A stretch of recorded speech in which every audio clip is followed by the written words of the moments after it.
Civil target dispatch 4, Barrage, 65. 20 low. Everyone.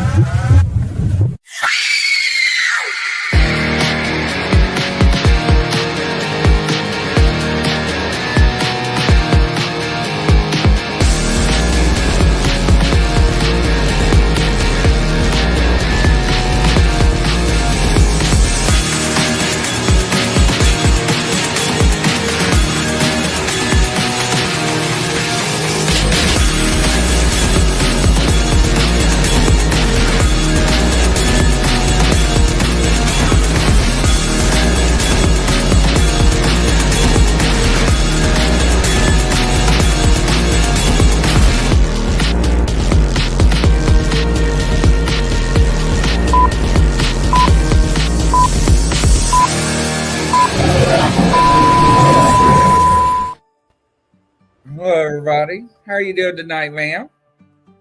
I'm doing wonderful. 2 weeks to Christmas. Oh, my God.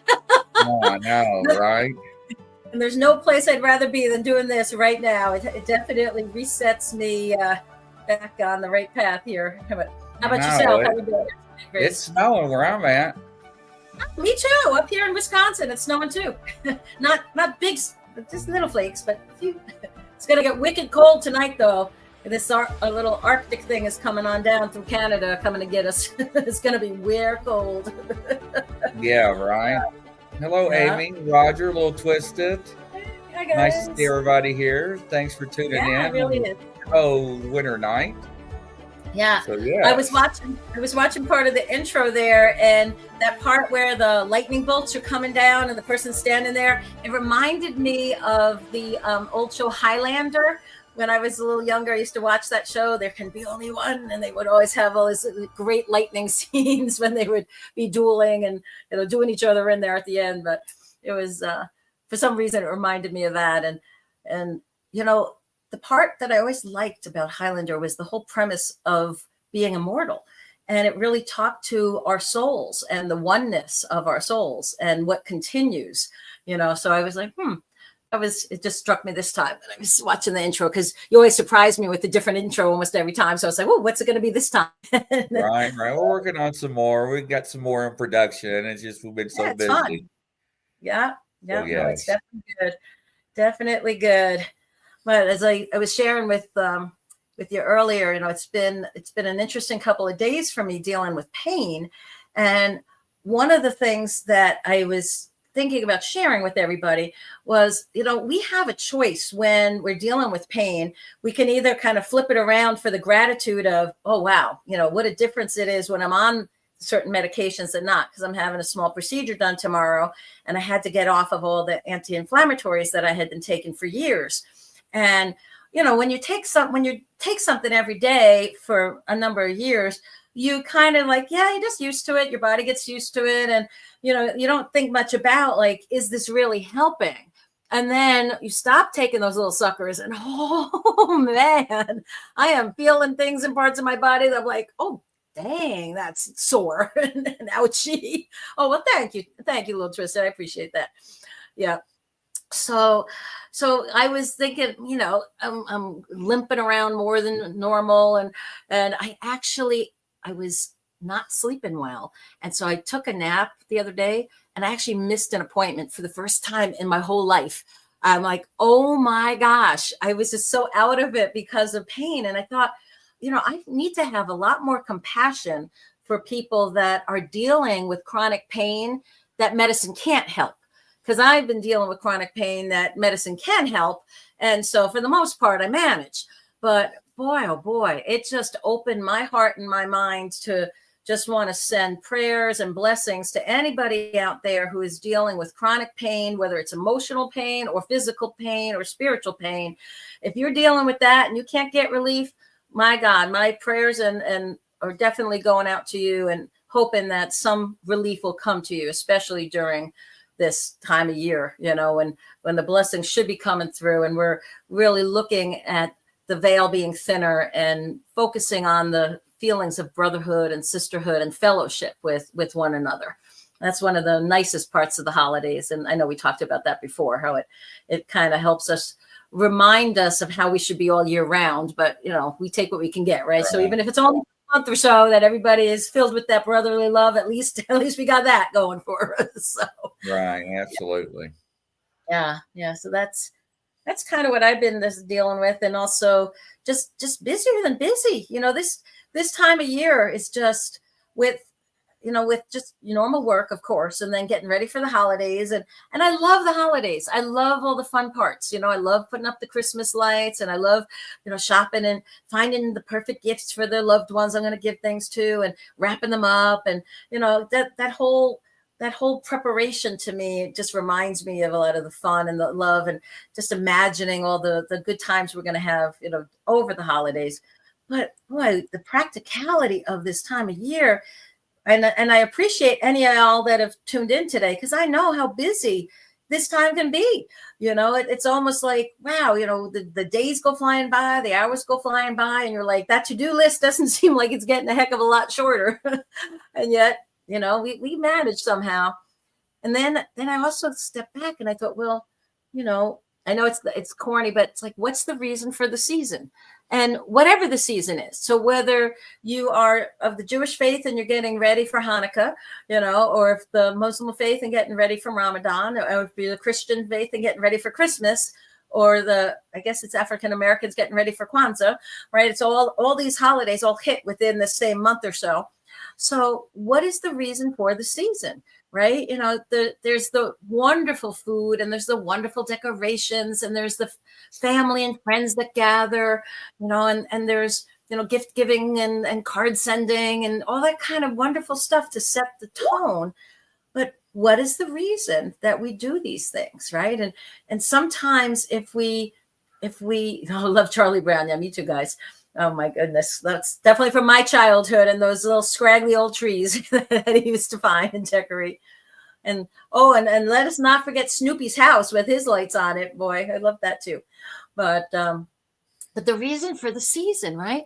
It's like, if you are more focused on all of the peripheral things and all those things on our to-do list that help to make the season bright, right? All the things that we do for ourselves, for each other, for our homes, our families, our friends, that's all great. I mean, I'm even planning a cookie bake, right, with some of my girlfriends, and doing a cookie swap, and, I'm looking forward to that. But it's like one more thing on the list, right? You got to go shopping, and then you got to make the dough, and then you got to get the cookies made, and then you got to package them up. And, that's all the different steps. And like, do I really want to spend all that time? Well, it's not about the cookies. It's about the sisterhood and getting together with those friends to share that reflective time of the reason for the season, right? To make time for each other, to, if you're Christian, to give thanks for Jesus Christ coming into the world, right? And, we're Christians, so that's a big deal when he came, right?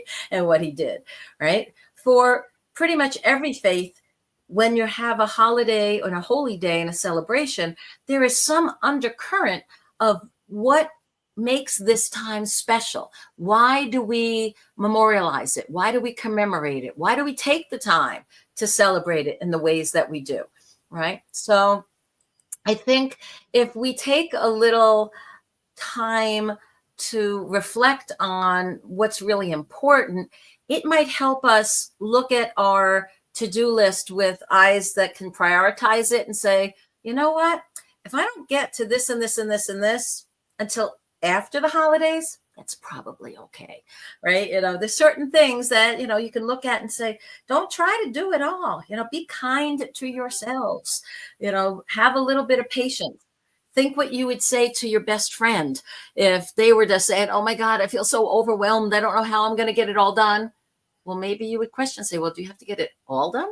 Is some of it, can some of it be delegated? Can some of it be streamlined? Can some of it wait until, after Christmas or the holidays, right? And so you're not feeling this sense of exhaustion and overwhelm, which might detract from the joy that you're feeling. And, for those of you who have children, train them, engage them, delegate it to them. And who cares if the cookies aren't perfect? If the gingerbread man has, an arm that's like half bent one way and, or leg pointing the other way. Doesn't matter, right? They don't have to be perfect. Let the kids help bake, right? Let them help decorate. Let them help do whatever their age appropriate tasks are that they can handle, right? So that can also make it more into a family gathering event or a family endeavor. It's not just mom or dad has to do everything, right? So anyway, those are some of my thoughts on coming up on the season. How about for you there, Grizz? Is it just overwhelming, or is it, kind of day by day, step by step, or how's Step it by for step, day by day. Absolutely. Yeah. It's it's a time we love though too, right? For all the busyness, and somehow, it's kind of like, I kind of think back when I was back in college many years ago, and I got by. I'm not kidding. I probably only got 4 to 5 hours of sleep a night for years.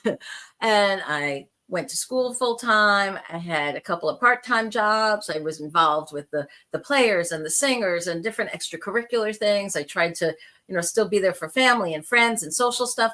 And I look back now and I'm like, dang, how did I ever do all that? And I have to kind of channel a little bit of that older self, that Energizer Bunny energy during this time of year, when it's like, all right, this is what has to get done. Let's make sure we get it to the best possible way we can do it, and then move on. And sometimes we have to accept less than perfect, guys, right? And we're like, oh man, I really wish it could have been this and this and this and this, but is it good enough for celebrating? Is it good enough to give you that sense of accomplishment and be able to move on and get the things done so you can have the time and enjoy what's going on? So in that vein, I just saw somebody's philosophy, right? Put it off till tomorrow. What you can't do today, that's fun. So the first angel card I picked today was patience. And I really like this card because it says, trust the higher forces of life to know what is best for you. And remember that when you are asked to wait, you are being prepared for something even better than you expected. So change your attitude to one of acceptance, relax, and take stock. Ask your angels to enfold you during this waiting period so that you can listen to the promptings of the divine.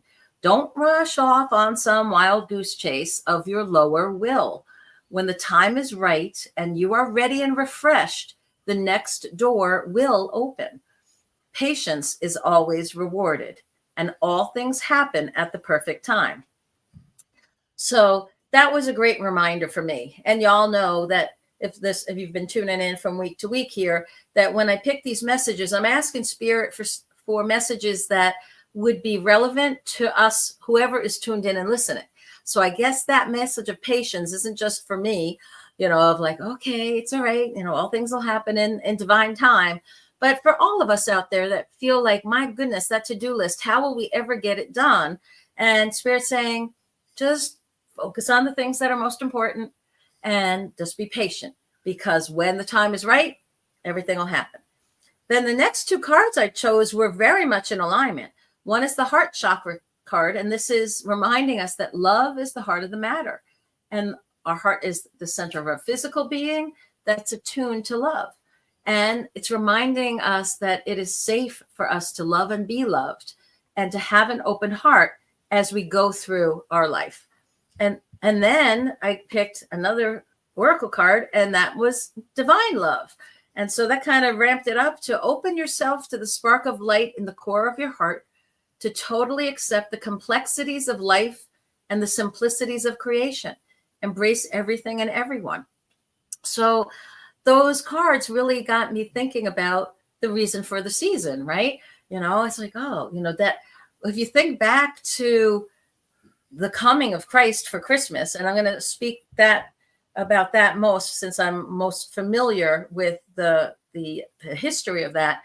I mean, his birth was foretold for generations, right? Prophets of old were like, he's coming, he's coming, he's coming. So how many generations had to have that patience? We're waiting, and he's finally here, right? He finally shows up, right? And then the heart of the matter, and that feeling of love and appreciation, that's what any of these seasons are meant to do. Because even something like Hanukkah, and that's the holiday of the lights, and it was memorializing a time when a simple lamp that should have lasted one day lasted 8 days. The oil just kept burning. And so they had the light. And that's such a great metaphor. And they give thanks to God for the miracle of the continued light in the world, right? Jesus was the light of the world. Hanukkah is all about light. I'm sorry, I'm ignorant about Kwanzaa, but I use candles as well. So there must be an aspect of light as well with Kwanzaa. Did you know anything about Kwanzaa there, Grizz? No, I do not, unfortunately. And I do apologize. Yeah, I don't. But I do know that there's definitely candles and light involved in that as well. And for Ramadan, for our Muslim friends, it's kind of like that new year of fasting and renewal and giving thanks by depriving yourself at first and then giving and sharing with family and others. So there's definitely some similarities, that span a lot of these different celebrations that happen this time of year. And it's also kind of ironic, if you think about it, that this is the darkest time of year in this hemisphere, right? The solstice is the 21st. It's the longest, darkest night that we have. It's the longest time of darkness. And then after that, we start getting more and more light. And so isn't it interesting that during this season that it's the darkest that it's going to be physically around us, so many religions celebrate the light of the world and do so using candles and lights. And that's one of the reasons we have the Christmas lights that people put outside. It's to remind everybody about the light that's come into the world and the light that we should be. How many times have we said it on the show, guys? So we've talked about this.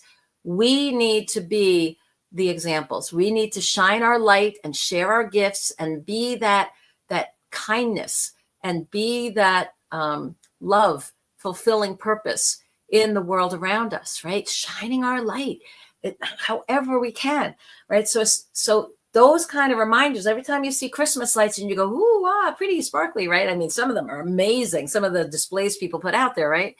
And as we're going around, we can enjoy what we're perceiving, but let it also be a reminder for us to continue to share our gifts and shine our light in people's lives, to be that positive impact in the lives of others.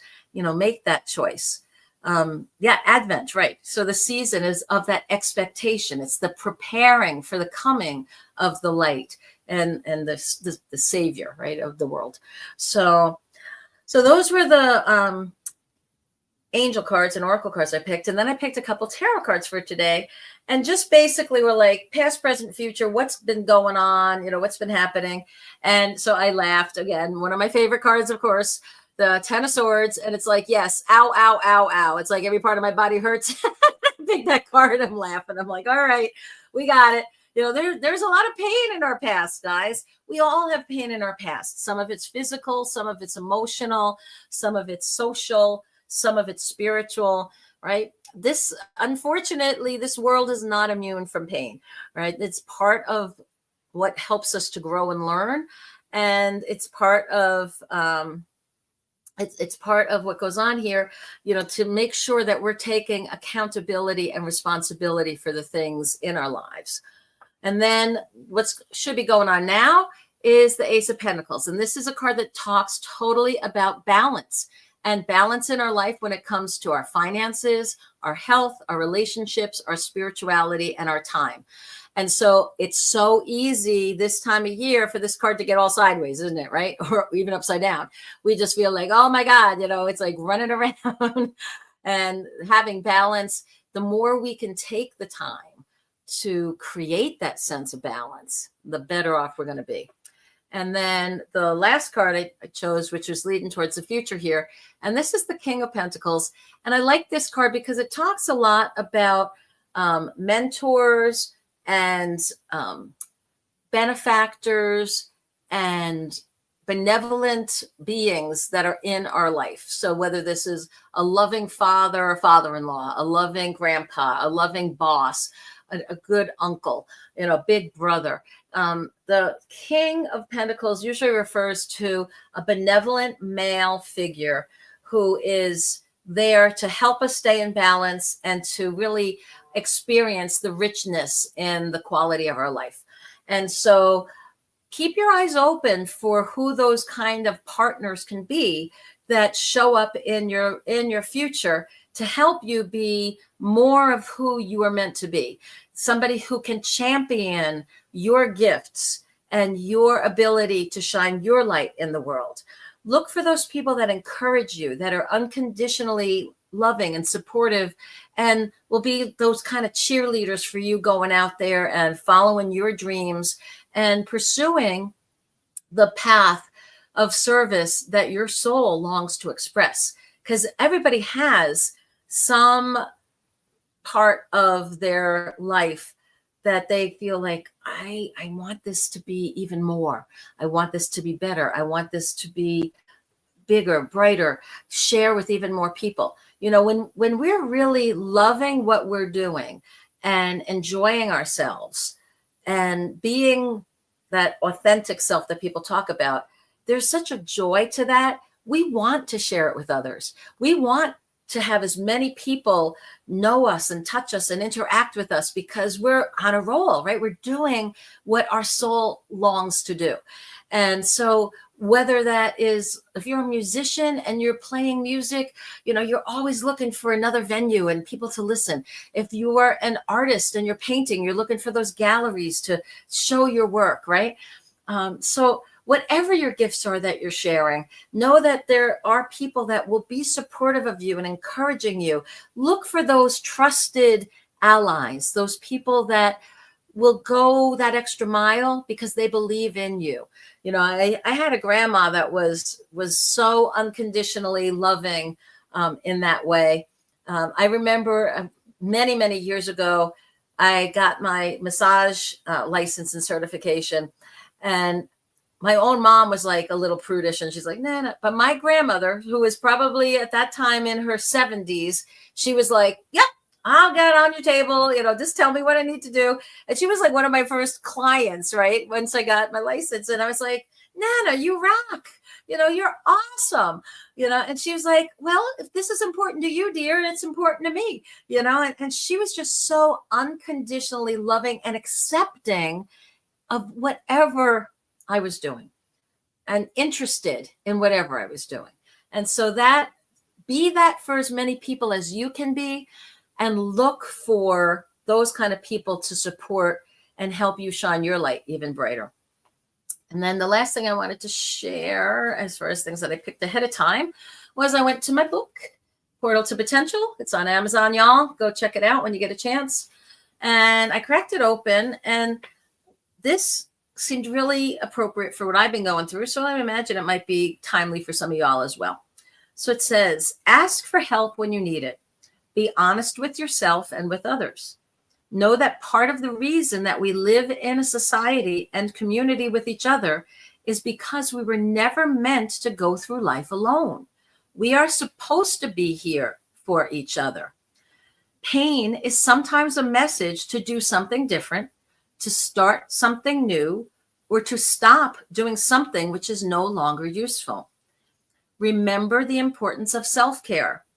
Be sure to get enough sleep, exercise, and proper nutrition. Make time for social, spiritual, and emotional recharge. Your body, mind, and spirit are interconnected, so be sure you are balanced in each aspect of your life. Prepare until you are as ready as you can be. The better you are prepared, the less you have to fear. When you do this, prepare. A sense of peace and joy will be present for you despite the happenings of the world around you. Your life has purpose and meaning far greater than what you do to earn your daily bread. So those are some thoughts that I wanted to share. So what are on your hearts and minds, y'all? What's going on for you? What are we seeing in the chat there, Grizz? Anything? Any questions people have? Look bad. Well, It's on Amazon. So hopefully y'all can get it's $10. So it's not too bad, I don't think. I can also, if you reach out to me on the side there, Lil Twisted, we'll send you some we'll send you a file or something that you could at least read the stuff if you'd like. I don't want to assume anything. But yeah, I'm here to share the stuff that's out there. And I think that's also part, like if I was to ask Spirit right now, what's the most important thing that we need to know about this time in the world?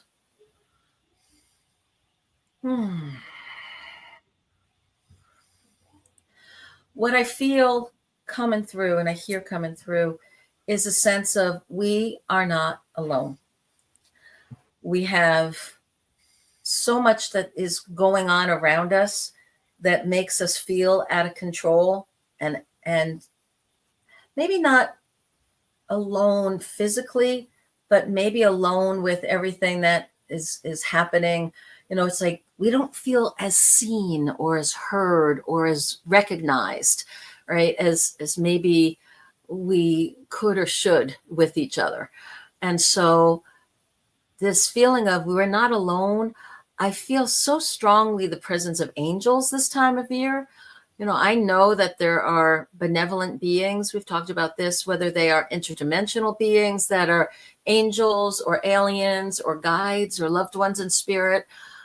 They are so close to us this time of year in particular, partly because the veil is thinner in the last month of the year, especially from about the middle, more or less now, about the middle of the month to the end of the month. It is a time where the veil is thinner. But I feel like so often people feel alone during the craziness of the holidays, the good craziness, but the craziness of the holidays. And for a lot of people that are, we talked about it before, single, it can be a challenging time, right? And so I think maybe that is the reason that's one of the most important messages that Spirit wants us to know. We are not alone.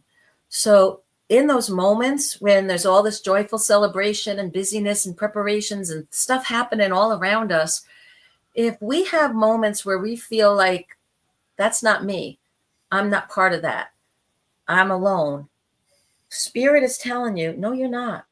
Because even if you're not engaging in any of those spiritual traditions and holiday festivities, you are not alone. You have guides and angels. You have loved ones in spirit. You have the fellowship of the community.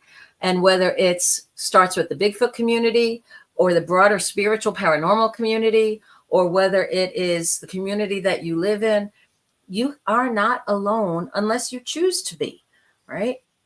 So don't choose to be. Some people are introverted. They don't mind being alone. As you might have guessed, I'm an extrovert. My version of hell is being alone, right? I love being with people. I love talking. I love connecting, right? So for me, the thought of being alone and feeling alone has hit me sometimes in my life. And it's knocked me onto my knees. And my knees hurt. So me getting knocked on my knees, it must have been bad to force me down there. And as I'm in those moments feeling alone, I feel Spirit, almost like a hand on my shoulder, saying, you are not alone. We are here with you, right? And I get it that the loved ones in spirit and those spiritual beings that come to us, they may not be able to perceive and fully understand what it's like being in this 3D reality and all of the challenges that comes with that. But they also applaud us and support us because we were brave enough to volunteer and say, yep, I will leave this glorious spiritual dimension of oneness and differentiate my soul into this character that you see before you today with this purpose of this soul and give it my best go. Give it a shot and see what I can learn, see how I can grow, see how I can positively impact the lives of others, right? This is not a trivial thing to say, yep, I'm going to come down and be born in this 3D reality.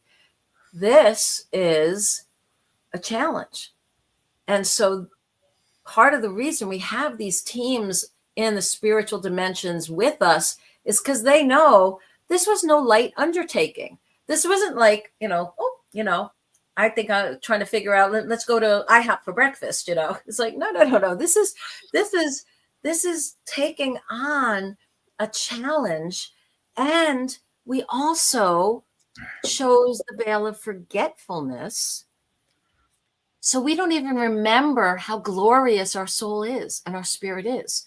We feel a lot of times like we're not as good as we could be, or we're not as talented as we should be, or we're not as smart, or all those woulda, coulda, shouldas, right? We have so much judgment because we're ignorant by choice of the glorious nature of the birthright that we hold of being sons and daughters of the creator of the universe. We got some pretty amazing parents that birthed us from a universal point of view, right? But we consciously choose this amnesia so that we can come through and rediscover the aspects of our godliness, of our heritage, of our birthright. And for a lot of us, it takes many, many years and all kinds of life situations before we start to glimpse that and realize like, oh, okay, now I'm starting to get it, right? So if you're struggling at all with, feeling alone or feeling inadequate or feeling like, oh man, should have been so much better. And, why did I waste so much time or what? No. Believe in the perfection of your plan, that whatever path you wound up taking, there were lessons you needed to learn, opportunities that you needed to experience, good and bad. And there were people that came into your life. So to be your teacher, to be your tester, to be that person who pokes to see like, okay, have you learned that lesson yet? Let's see. I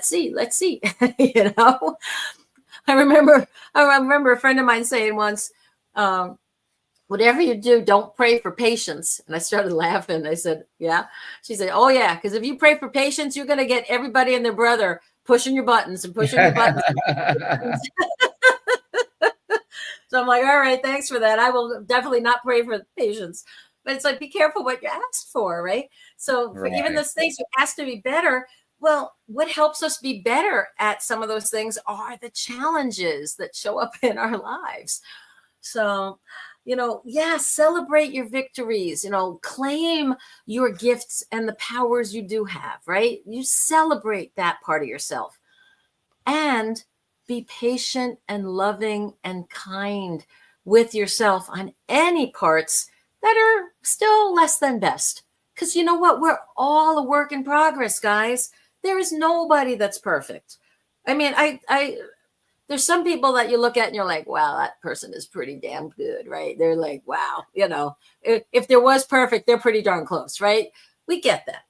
But for the most part, 99.9% of us, we're a work in progress, right? And as long as we're making that forward progress, even if it's 2 steps forward and 1 step back, or 3 steps forward and 2 steps back, and we're like, all right, we're getting there, but it's taking its sweet time getting there. It's okay, And when you're in those backward steps, just remember, you will go forward again, right? You just don't want it to become a spiral of where you forget, that spiral of forgetfulness of your progress and your light and your power and your ability to choose and make a difference, starting first with your own life and then impacting other people. Right. So those are some of my thoughts that have been rattling around my brain. And again, that most important message from Spirit is we are not alone.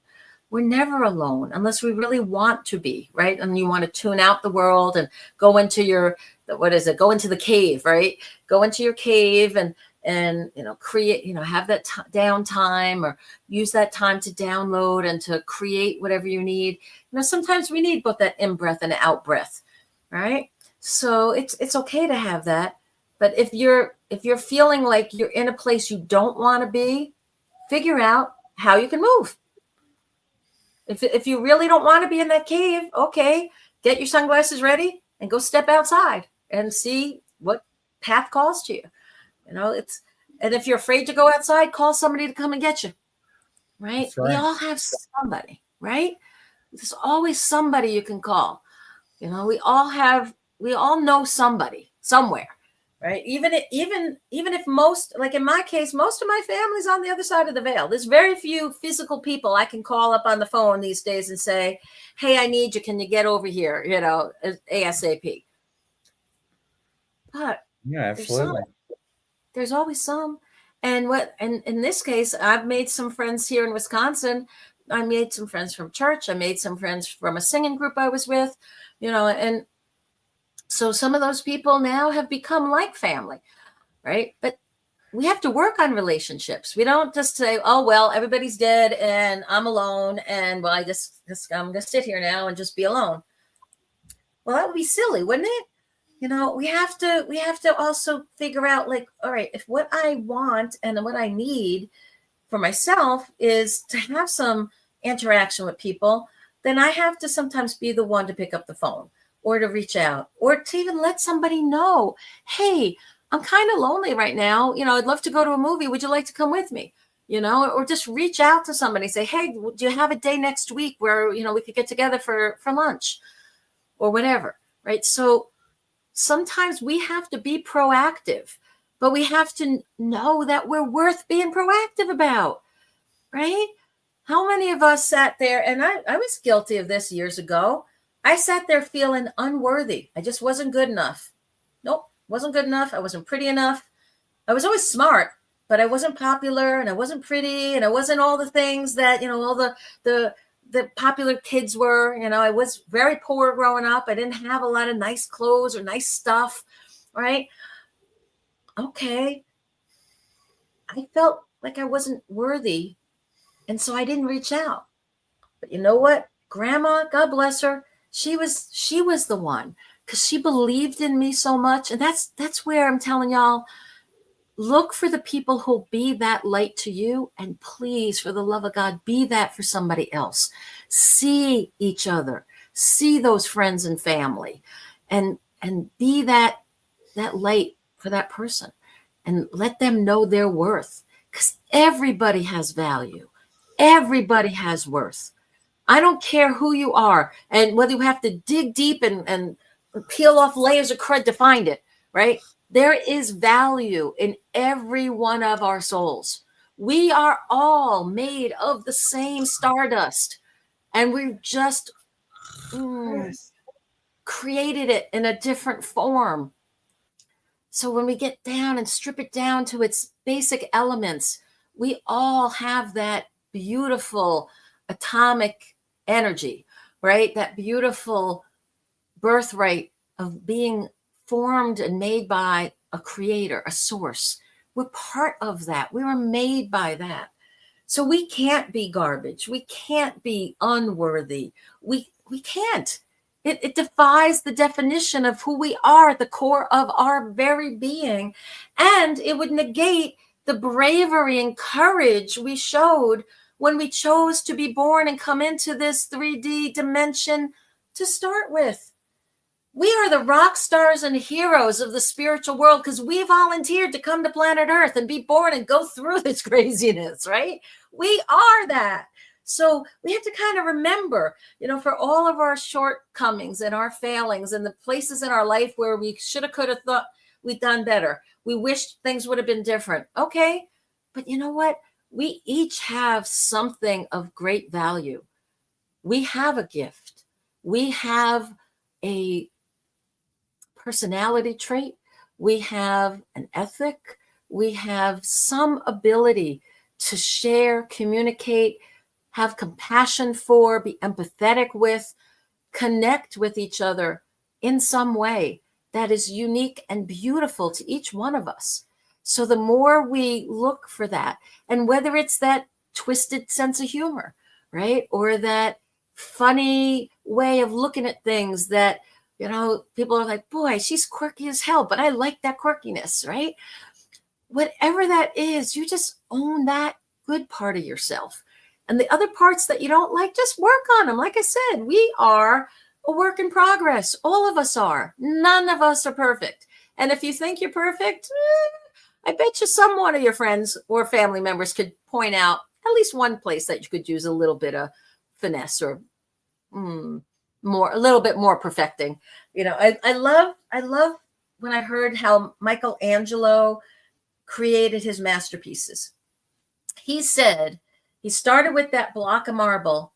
You know what he did? He chipped away everything that wasn't in his vision.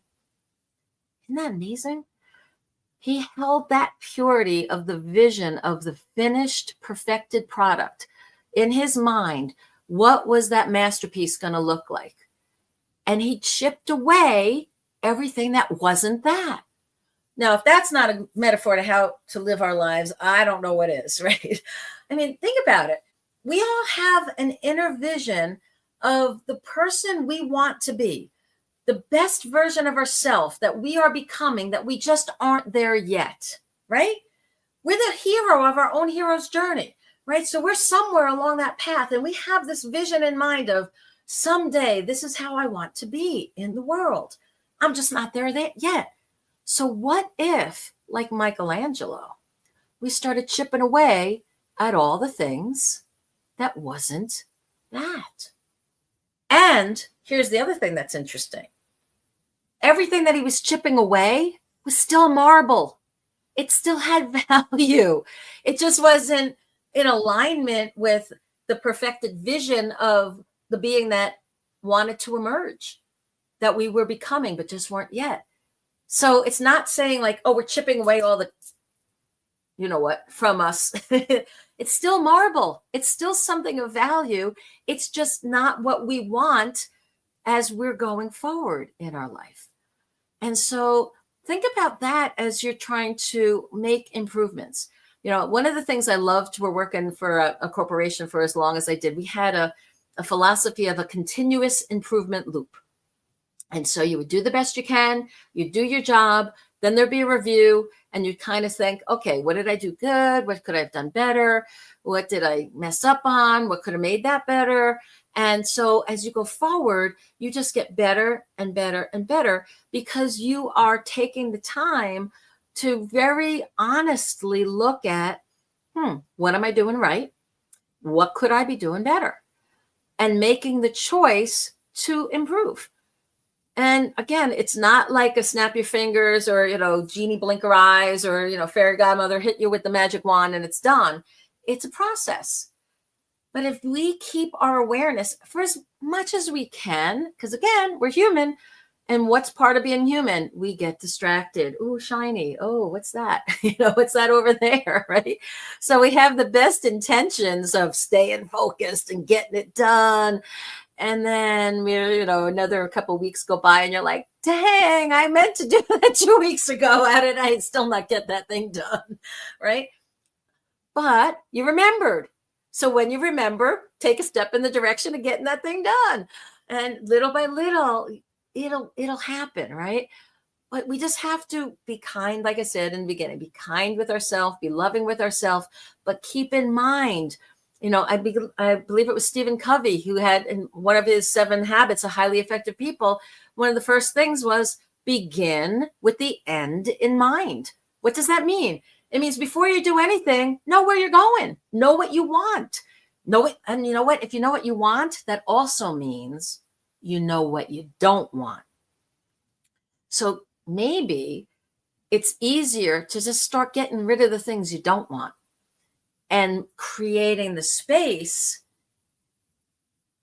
in your life, in your mind, in your world for the things that you do want to appear.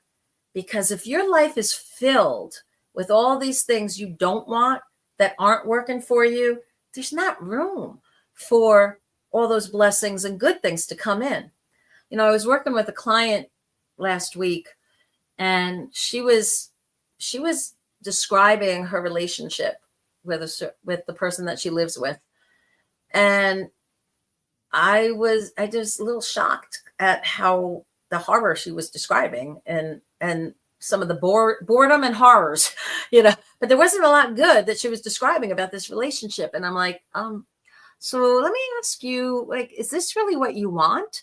And she's like, no, I just settled, that it's okay. At least I'm not alone. And I just went, oh my God, I was like, don't judge, because I don't want to judge, right? But I also am in a position when I'm coaching somebody that I have to share an opinion, an informed opinion. And I said, let me ask you a question.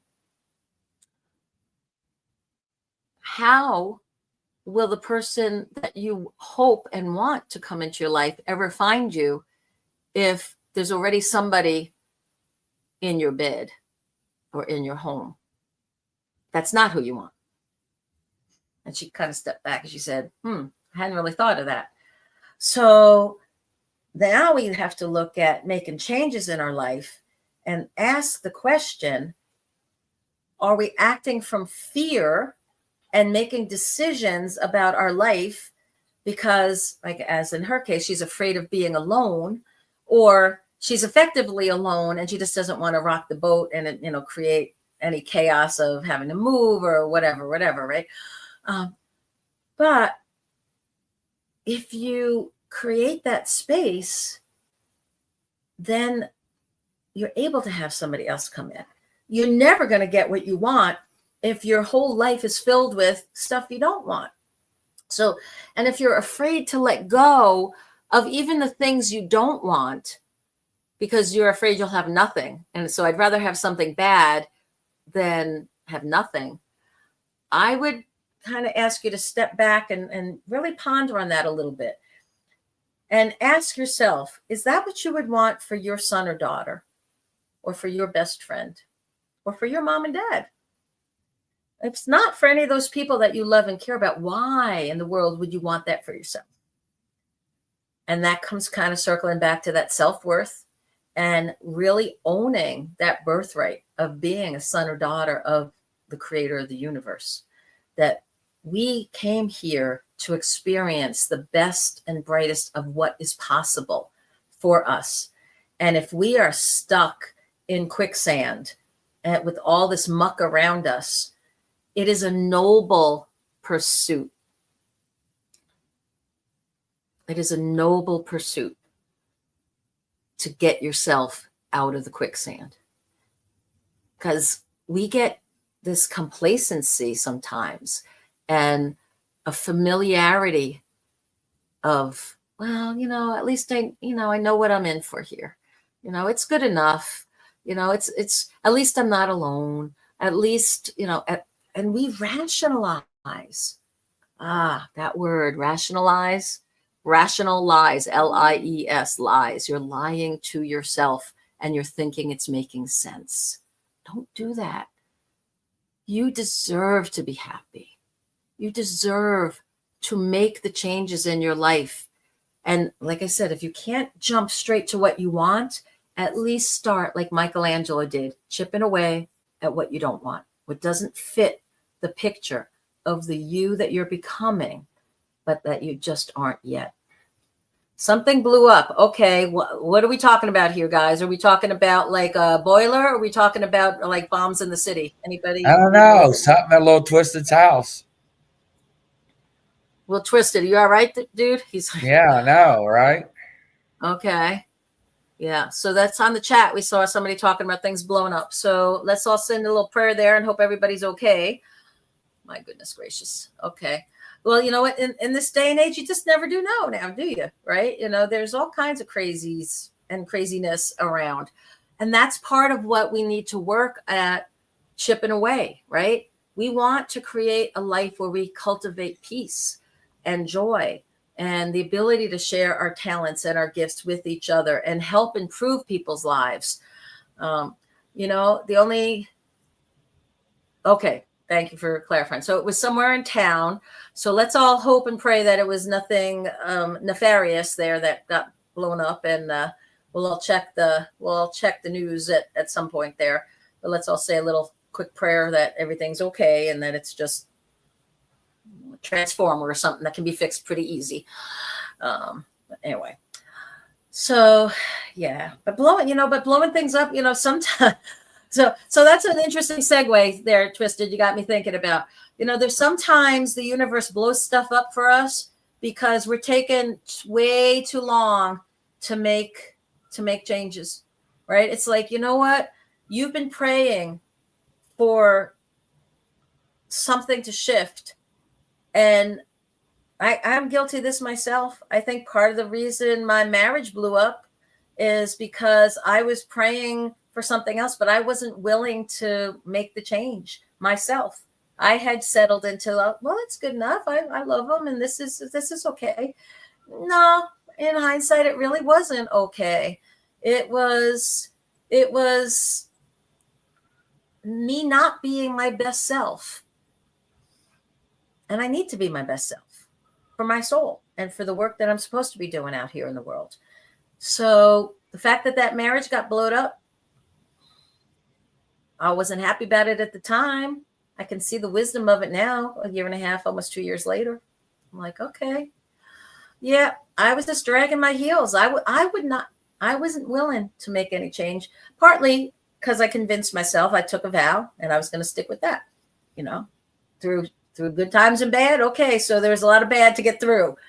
I don't know. Does the Creator want us stuck in this endless loop of bad stuff just because we think we're supposed to? I don't know.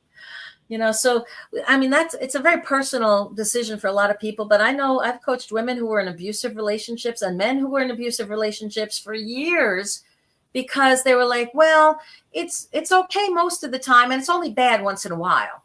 And you're like, dude, lady, what are you thinking? No. You deserve so much more than that. If your good is just, it doesn't hurt, your bar is way too low for joy in your life and for love in your life and for good things in your life. You deserve better. And again, I would ask you, what would you want for your daughter or son or your best friend or your mom or dad? You would absolutely want that person to feel fulfilled and not just measure their joy by the lack of pain. Now, I'll tell you, there is something to be said for lack of pain, right? We kind of look back how we started this whole thing, right? Man, you take anti-inflammatories away, my body's going ow, ow, ow, ow in places I haven't thought about in a long time. And really, holy moly, ow, in places that I knew we were going to be hurting, right? But I'm going through the process to make it better.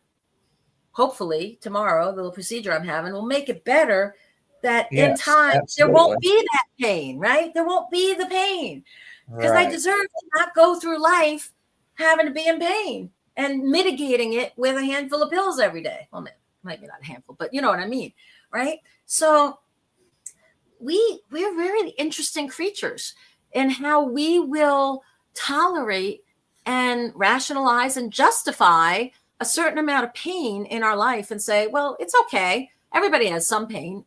No, stop.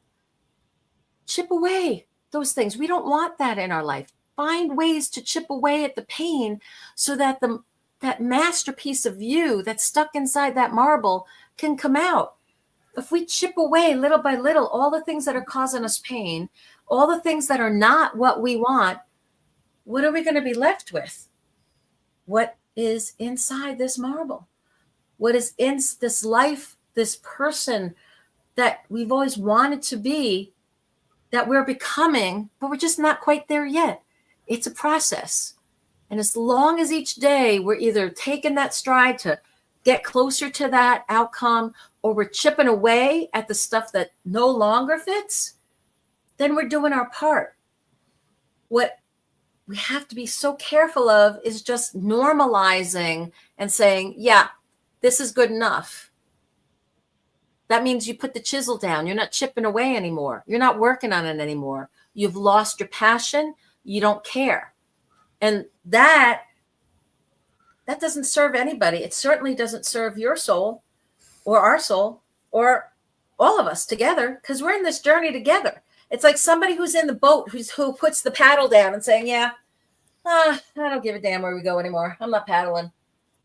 Hey, no dead weight. We're all in this together, guys. Pick up your paddle, row the boat, right? We're going.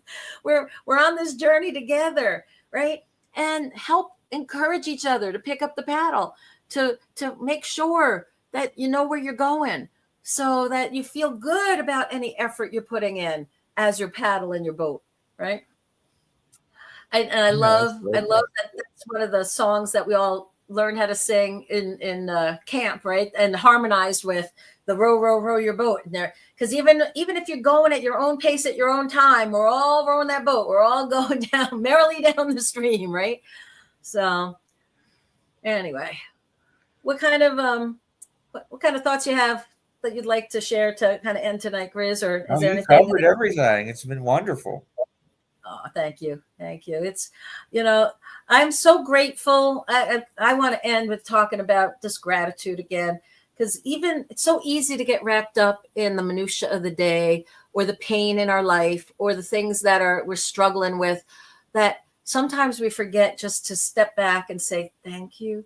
And so I want to thank you, Chris Grizzly. Thank you so much for all you do to produce these and make it so people like myself can communicate and share what my soul wants to share with the world. I'm so grateful for you and for the format. I'm so grateful for the Bigfoot community and for all you all that tune in each week and you chat in the chat. So I know you're there and I'm not just sitting here alone, talking to Chris on one screen, right? So I know we're doing something here, right?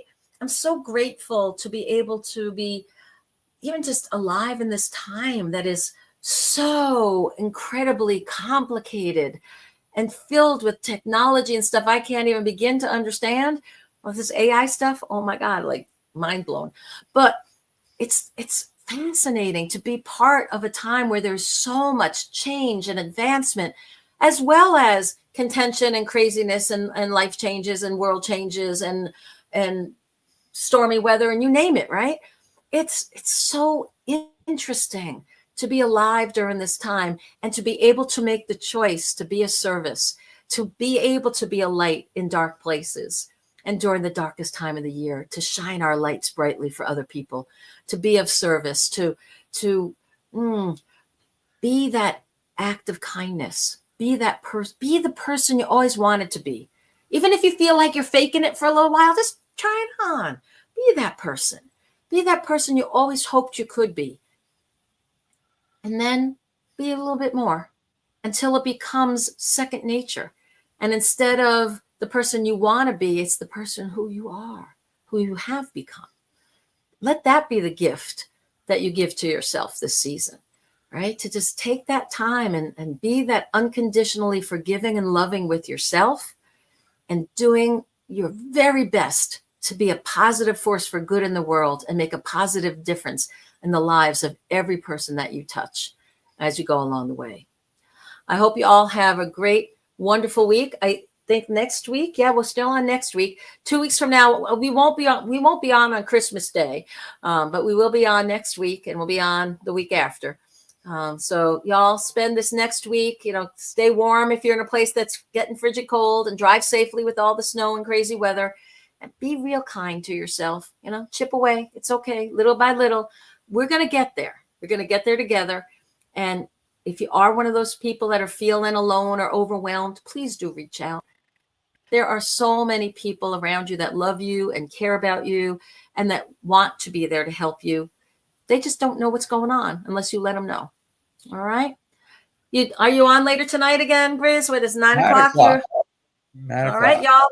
Remember to like and share and do all that good stuff and subscribe here and check out Grizz at 9 o'clock. And y'all have a blessed, wonderful week. And thanks so much for joining me and us. I really appreciate it. I'm so grateful for y'all. All right. Take care.